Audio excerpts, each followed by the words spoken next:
Nevada's primary election season starts May 23rd.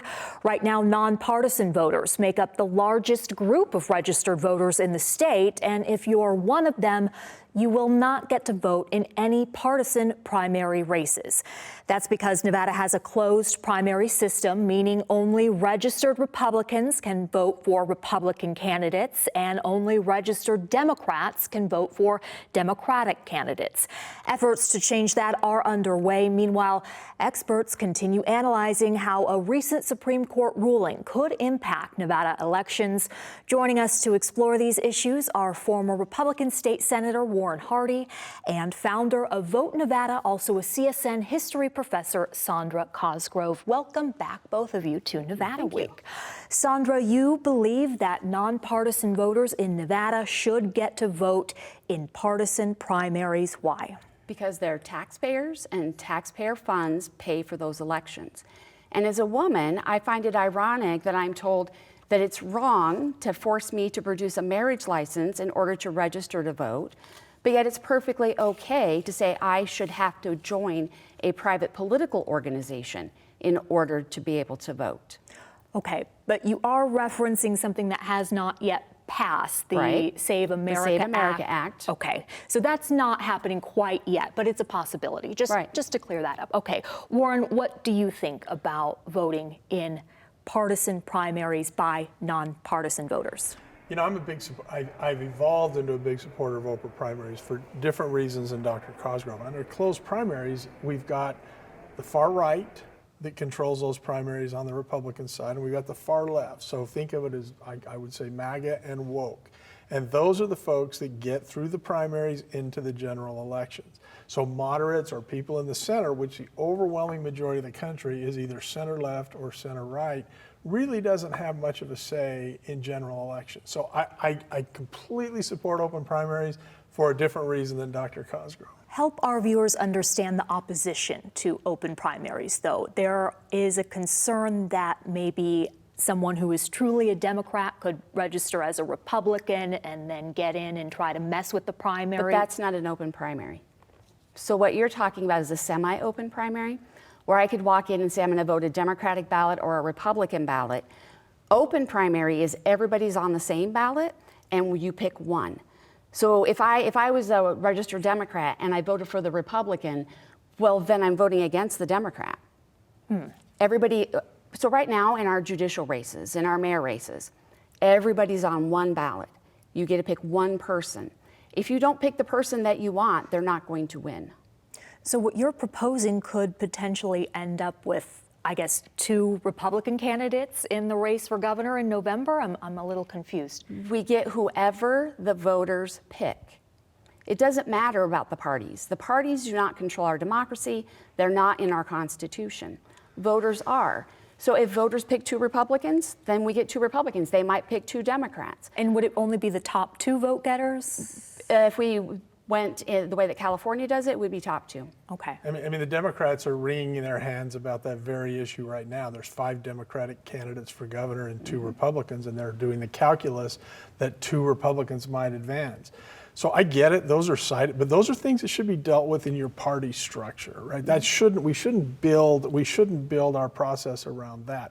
I think the reason we've had difficulty in Nevada is that we've had this ranked choice voting concept, which is very confusing for the public. I think the first time when it passed, people just said, yeah, open primary, I get to vote whoever I want. The second time it came around, which was required constitutionally, the opposition was able to confuse the issue by trying to explain ranked choice voting, which is a very complicated thing where your first choice and then your second choice.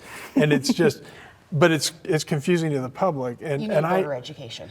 No, 100%. We need voter education in a lot of ways, but I think that's the reason it's had difficulty. Not the concept of open primaries themselves, but the confusion about how they're going to work. Right. So that was question 3, which was on the 2024 ballot. It did not pass in 2024. It did pass in 2022. Right. And that combined open primaries and ranked choice voting. How is this potential ballot question you are proposing, because you are proposing to have open primaries on this ballot? We're actually proposing to say that every voter has to be treated equally in every election that's taxpayer funded.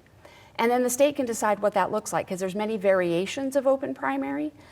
But I think a lot of nonpartisans would like to just be able to vote for the person. You know, if I want to vote for you, I shouldn't be told I can't if I'm an eligible voter. So that would be everybody just on the same ballot. Okay, and how does that differ? Which is required by the Voting Act of 1965, right? That's what's required. treatment. Equal treatment. Which Yes. we're going to talk about. But how would this ballot measure differ from question 3? So question 3 was open primaries. Top 5 candidates move forward to the general election, and then voters can rank their candidates when they vote in the general. All we're doing is saying, put in the Voter Bill of Rights, it's in our Constitution, that every voter has to be treated equally in every election that's taxpayer funded. So question 3 had opposition from both Democrats and Republicans, and that was the combination of primaries and the ranked choice voting. Warren, do you expect that what Sandra is proposing will have the same amount of opposition? From the internal operations of government and political parties, yes. There's a perception that each party somehow benefits from the current system, but they don't matter at the end of the day. I think to Dr. Cosgrove's point, if we can do a good job of educating the public about what this really means and more importantly what it doesn't mean, and I think talking about it in the context of being constitutional under both the state Fair Voting Act and the federal act, people will, I think, look at it in a different way. So if that does get on the ballot, what is the status of that? So we're running into a very weird problem when it comes to getting the petition signed. A lot of the young people who are registered nonpartisans, they're about 55% nonpartisan. When we put the piece of paper in front of them, they're looking at us and saying, I don't want to put my signature and address on a piece of paper when I don't know what you're going to do with it. So because of a lot of the privacy issues and kind of weird AI stuff we're having, they don't trust. They get out their phone and they're like, I want to use two-factor authentication. Don't you have a QR code? So we're actually thinking about doing another ballot initiative that's statutory to allow for electronic signature in 2 years. Do you think that this is going to get on the ballot this year then, the open primary I think it's going to be question? close. Okay. If it does get onto the ballot, it would have to pass in this election and the next general election in Right. order to amend the Nevada Constitution, similar to the voter ID measure that passed in 2024 and is coming back again this year. Let's move to the Supreme Court ruling on the Voting Rights Act of 1965. This stems from a case out of Louisiana. The district map was redrawn, and it resulted in the addition of a second majority black district. So Louisiana has 6 U.S. House districts. 2 of them would have become a majority black district. The Supreme Court ruled that that redrawn map relied too much on race and violated the constitutional principle of equal protection under the law. This has led several states to try and redistrict ahead of the midterms. What impact will this have in Nevada? Sandra, you start, and then Warren. I don't think it's going to have an impact here. No one has said they're going to sue. No one has said, the governor hasn't said, I'm going to call the DOJ in, Department of Justice. So I don't think it's going to have any impact now. After the election, we could see something happen. What about you? Yeah, I agree. I don't think there's anything short term that's going to change in Nevada. We're not looking at redistricting for political purposes. We're not looking at any of those things. But I think it's going to drive a really serious discussion among academics, among the jurists, and hopefully the public about what the original intent of the Voting Rights Act was. It was to ensure that everybody had equal access. Nobody was to be discriminated against for any reason, really. And that sort of evolved into what we now do in gerrymandering and redistricting. We do it along racial lines, we do it along socioeconomic lines, we do it along rural lines, all these sorts of things. And I think it's important that as Nevadans, we protect the ability to decide how we want our redistricting to be done and do it whenever we want. That's what the Constitution provides for. In Nevada, we have a unique, interesting thing that says we can look at community of interest. So even if, depending on how the case law plays out at the federal level, continuing to do party lines the way we do them, I think has that extra level of protection in Nevada because it specifically says you can look at special interest group, or what's the word, not special interest? Community of Yeah, interest. community of Such interest. Which as? is a big deal. So, I mean, it might be people who live in a certain area. It might be people who share an ethnic background. It's kind of a very loose definition. But people who say they're a community of interest in Nevada get the ability to argue that they're a community of interest. And so the people can be involved in ways in this state that I don't think they're involved in other states. Typically, redistricting will happen across the country every 10 years after the newest census. And that's what happened here in Nevada. Do you expect any attempts at redistricting before the next go around, before the next census? I don't think so. Not in Nevada. No. Why? Just because I don't think anybody believes it will have the impact it has in other states. Right. This has become a political thing by the administration to try to move votes in the midterm. And is it going to work? It might.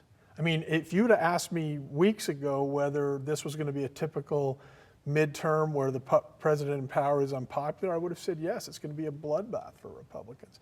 All of those dynamics still exist. But with the redistricting and the seats that it has changed, there's a possibility, even under that scenario, Republicans could hold on to both houses. But let me ask you this, how do you redistrict nonpartisans? When you've got a huge number of nonpartisans and many of them are new voters, how are you supposed to figure out where on the map they go? You have to go back to a very fundamental, basic one man, one vote, which I Right. think is what the founders intended. But you have to, in my opinion, you sort of have to go back to that as a starting point to say, we're going to start with one man or woman. I mean, it's always said one man, but one person, one vote. We're going to go back to that as the basis for making our decisions. Then we'll tweak these other things as we go. But you know, it's interesting because it feels right and it's socially and morally right to make sure during the 1960s that we had black districts and we had inclusion and we had diversity. But what if you replace race with religion or income bracket and redistrict based on that? That wouldn't be acceptable to anybody. So just like many things in government, in my opinion, we need to go back to the founding and say, what do they mean and what are we supposed to be doing? And the only way to deal with what you're talking about is by going back to this basic, fundamental one person, one vote. Is that what you are promoting in your fight for the establishment of an independent redistricting commission in the state of Nevada? Yes. What would there's- that accomplish? So what we were proposing, and it's the Democratic attorneys that sue us to knock it off the ballot every time. What we were saying is let the majority and minority leaders in both houses of our legislature each pick one person. So we're assuming 2 Democrats and 2 Republicans, and then they get to pick 3 nonpartisans. So then that way the Republicans and Democrats can't collude because you would need the 3 nonpartisans to go along with you. But our legislature exempts itself from the open meeting law. What we're saying is this commission would take it away from the legislature and be under the open meeting law so we can see what they're doing. And see how they are attempting to redistrict the Yes. state. Yes. The attorneys who have fought against your measure, their argument is that what you're proposing does not establish a revenue source to pay for this new entity, and that it would be an unfunded mandate, which the Nevada Constitution prohibits. Not true. So the Nevada Constitution says that if you run a statutory ballot question, you're going to change a law, you're going to create new law. Then if it's going to cost money, you have to include a tax. In 2022, the Nevada Supreme Court reinterpreted that language to say it also meant constitutional amendment. Even though ballot questions enacting constitutional amendment, that language is not in the Constitution. So what we did is we took down the independent redistricting ballot question and we put up a second ballot question to say the Nevada Constitution does not require you to put taxes in the Constitution if you run a constitutional ballot question. We have run out of time. Warren Hardy, Sandra Cosgrove, thank you for joining Nevada Week.